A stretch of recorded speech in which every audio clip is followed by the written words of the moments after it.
கந்த சஷ்டி கவசம் பாடல் உருவான கதை தெரியுமா? பாடலை இயற்றியவர் பாலதேவராயர் சுவாமிகள். இவர் தொண்டை மண்டலத்தில் உள்ள வல்லூரை சேர்ந்தவர். இவரின் தந்தையார் வீரசுவாமி பிள்ளை.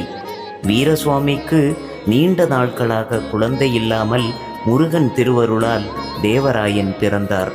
திருவாவடுதுறை ஆதீனத்தில் பெரும் புலவராக திகழ்ந்த திருசுரபுரம் மகாவித்வான் மீனாட்சி சுந்தரம் பிள்ளை அவர்களிடம் தமிழ் இலக்கிய அறிவை வளர்த்து கொண்ட தேவராயர் பின்னாளில் வியாபார நிமித்தமாக பெங்களூர் சென்று வணிக தொழிலை மேற்கொண்டார்.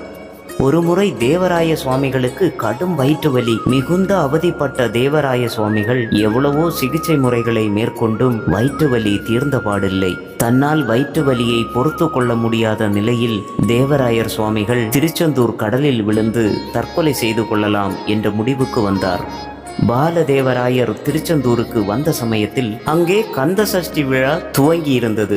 தீவிர முருக பக்தரான தேவராய சுவாமிகள் சஷ்டி நாட்களில் விரதம் இருந்து முருகனை மனம் குளிர வழிபட்டு சூரசம்காரம் கண்ட பின்பு உயிரை விடலாம் என்று தனது தற்கொலை முடிவை தள்ளி வைத்தார். தேவராயர் சுவாமிகள் சஷ்டி விரதமான 6 தினங்களில் தினத்துக்கு ஒன்றாக 6 படை வீடுகளுக்கும் தனித்தனியாக 6 கவசங்களை பாடி முடிப்பது என்று முடிவு செய்து பாடத் தொடங்கினார். அவர் கவசம் எழுதி பாட ஆரம்பிக்கவே படிப்படியாக அவரது வயிற்று வலி குறைய ஆரம்பித்தது. சஷ்டியின் 6வது நாளன்று வயிற்று வலி அறவே நீங்கிவிட்டது.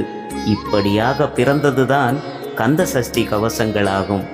தேவராய சுவாமிகள் ஒவ்வொரு படை வீட்டிற்கும் ஒவ்வொரு கவசமாக 6 கவசங்களை இயற்றியுள்ளார்.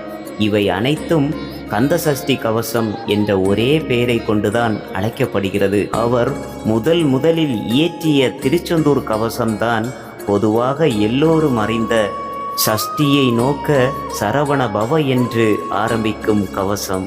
இந்த 6 கவசங்களையும் தினந்தோறும் ஓதி திருநீறு இட்டுக்கொள்பவர்கள் இன்பமுடன் வாழ்வார்கள் என்று தேவராயர் கூறுகிறார்.